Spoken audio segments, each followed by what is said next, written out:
do potravín, naučili sme sa čítať zloženia potravinových výrobkov. Keď kupujeme kozmetiku, už menej často si všímame, z čoho je to zložené, respektíve tomu častokrát aj nerozumieme. A pritom tak, ako by sme nechceli si dať do úst malinovku, s ktorou dokážeme umyť aj záchod, takisto si nechceme na kožu dávať nejaký ten toxický koktejl. Prečo vlastne nezisťujeme, kde boli naše kozmetické výrobky vyrobené a z čoho sú zložené?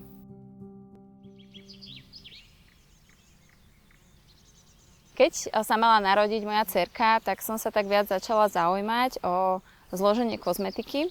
Výrobe mydla som sa začala venovať ešte pred jej narodením, ale zlom nastal, keď sa narodila s veľmi suchou až ekzematickou pokožkou a ja som jej chcela pomôcť. Žijem v Trenčianskych Tepliciach, ktoré sú obklopené krásnou čistou prírodou, plnou zdravých byliniek, ktoré som začala dávať do tých svojich mydiel. Moja kozmetika je skvelá v tom, že je inšpirovaná kúpeľami a blahodárnym vplyvom síry na pokožku. Vône sú z esenciálnych olejov.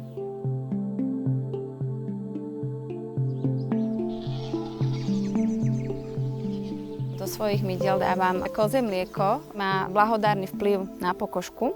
Jemným spôsobom obrusuje odumretú kožu a tým vlastne ju regeneruje. No a v nedalekej farme v Hornom Srní chovajú kozičky a tak som sa teda rozhodla, že to vyskúšam. Začala som teda vyrábať mydlá a šampóny, ktoré mojej dcerke pomohli. Úžasné na týchto produktoch je, že dokážu fungovať prakticky bez obalu.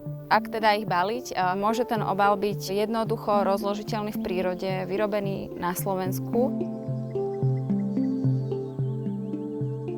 Aj keď zháňam nejaké nádoby na kozmetiku, je to všetko z lokálnych zdrojov.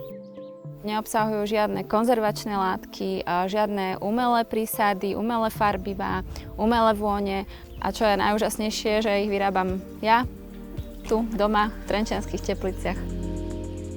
A čo si dávate na kožu vy?